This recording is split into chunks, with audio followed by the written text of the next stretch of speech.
In 1763, Britain succeeded in driving French power out from the North American continent through the French and Indian War, which was part of the 7 Years' War, and laid the foundation for the transatlantic British Empire.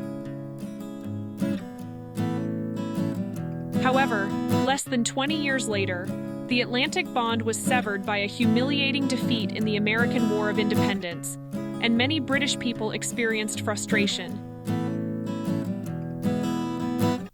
And in 1820, as the Spanish colonies in Central and South America, which had observed American independence, began to move toward independence in earnest, European powers, including France, began to intervene according to their own interests. Accordingly, the United States issued the Monroe Declaration, stating it would not allow European interference in the American continent. It was noteworthy that the United States, which was extremely weak compared to the European powers at the time, pursued such a strong policy. The resistance spirit of the United States, which recognized the difference in power between itself and the European powers, but did not easily give in to British pressure through the Monroe Declaration, served as an important driving force for the United States to become a great power in the future. William Temple's descendant, Henry John Temple, or Prime Minister Palmerston, managed the peak period of the British Empire for over 30 years from 1830 until his death in 1865, while serving as Prime Minister. He continued the confrontation with Russia and France in Europe and the Middle East, and also took advantage of the Opium War in China. He also threatened the United States, with which Canada shared a long border, and demonstrated the power of the British Empire to the world.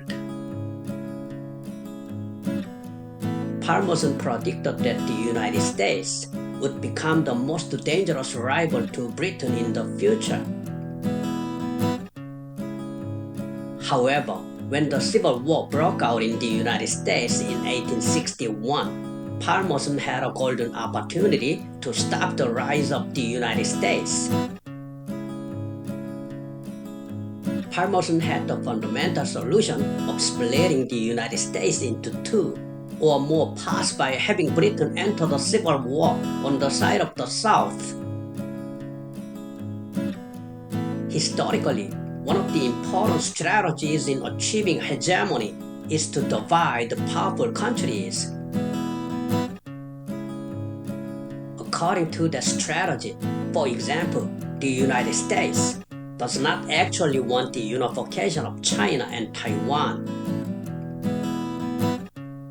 At the time, public opinion in Britain was vocal about supporting the North, which promoted the humane goal of abolishing slavery, rather than focusing on the subtler threat of a challenge to hegemony.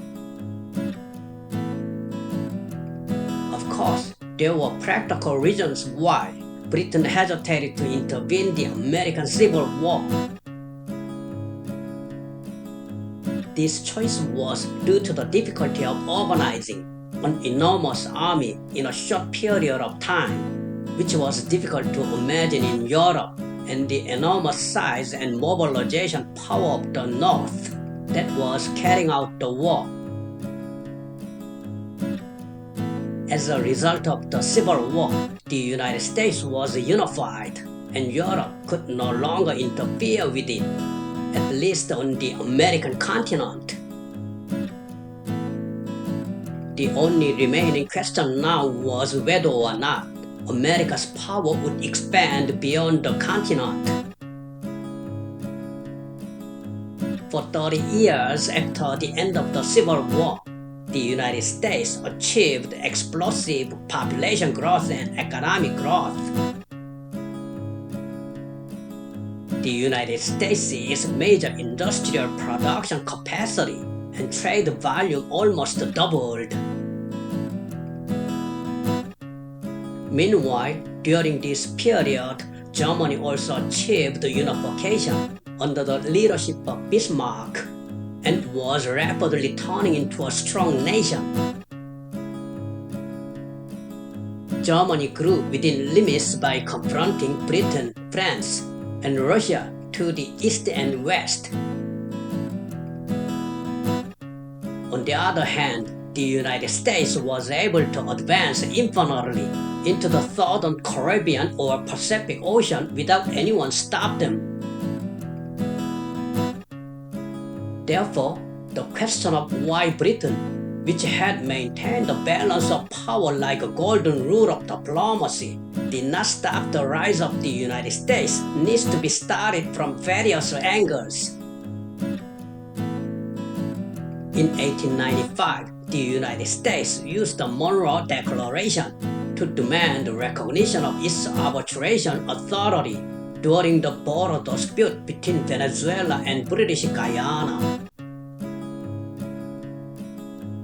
However, British Prime Minister Salisbury, who had the attitude of Pax Britannica, dismissed the Monroe Declaration as unacceptable, so war between the two countries seemed imminent.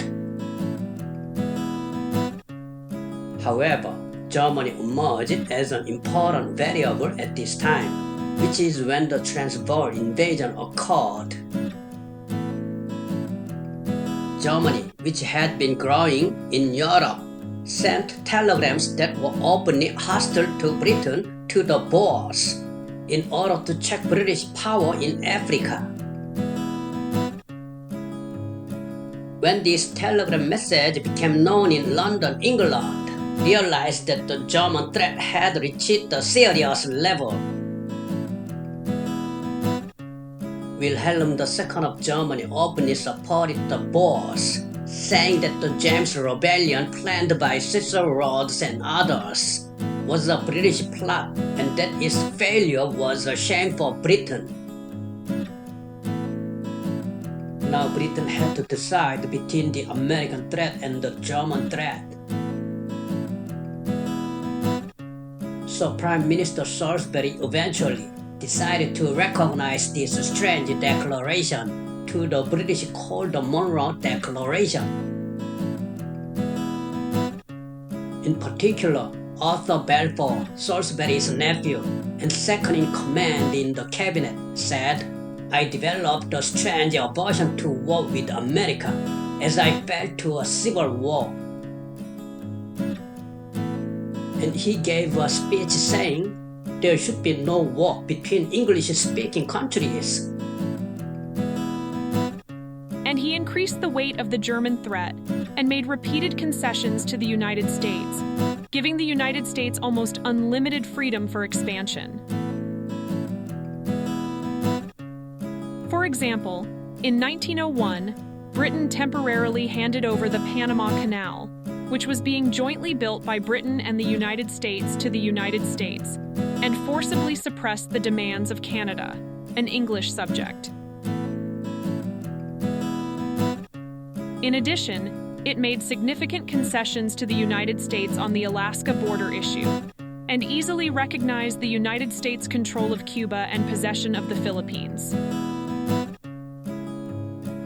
In addition, Britain defined Germany as its main enemy, withdrew its military forces from all over the world, concentrated them on Europe, and negotiated with France and Russia to narrow the encirclement of Germany.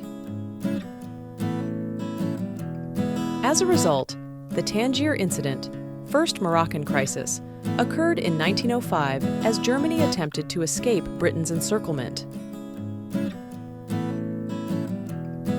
And incidents that sparked World War I, such as the 1911 Agadir Incident, Second Moroccan Crisis, occurred repeatedly.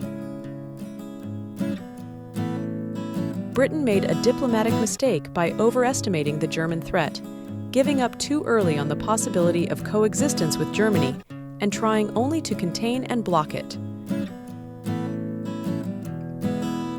Britain, which traditionally valued balance of power diplomacy, extended its diplomatic stance not only to Europe, but also to the United States, a rising power across the Atlantic. And it remains a regret that World War I might have been avoided if half of the concessions made by Britain to the United States had been distributed to Germany. The idea was that in order for Britain, which had obvious geographical limitations, to have the national power to compete with countries with large territories such as Russia or the United States, it had to carry out reforms in the colonies of the British Empire scattered around the world. Britain had to keep its colonies together and thought that it could be done without the Americas and the Pacific, but it was almost impossible. Then World War I broke out, and contrary to Britain's excessive concessions, the United States showed a consistently cold attitude to Britain's requests for support. The United States' lukewarm response to Britain's request for support meant that American diplomacy had already surpassed Britain's. In 1917, Germany launched a reactive unrestricted submarine warfare, and the United States entered the war, ending the war with the Allied victory. When World War I ended, Britain became a debtor country due to borrowing war bonds from the United States and could no longer stand on equal footing with the United States. When signs of an empire's decline are detected, it can be said that wise diplomacy is for the empire to recognize the power of the pursuing challenger and absorb that power through concessions and reconciliation. However, the British Empire consistently put pressure on Germany and continued to make excessive concessions to the United States.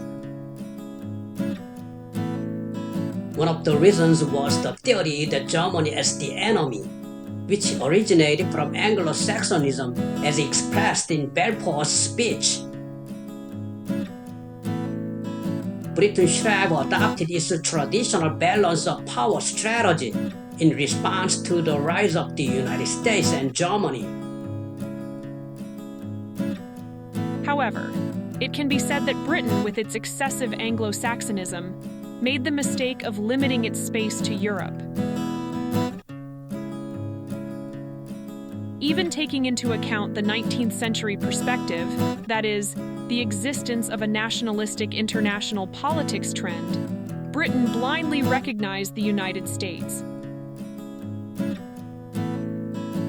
In contrast, the fact that the United States did not do so only made Britain's mistake more noticeable. In addition, it can be pointed out that Britain's big mistake was that, as a first-class country, it did not prioritize strengthening its national power through reform and recreation, but judged that the empire could be maintained by simply adjusting influence. In summary, the fall of Britain in the 20th century can be said to be an example that shows that even if it is an empire, it must always maintain the capacity to reform, recreate, and transform the country in order to sustain its power in the international community. Thank you for watching.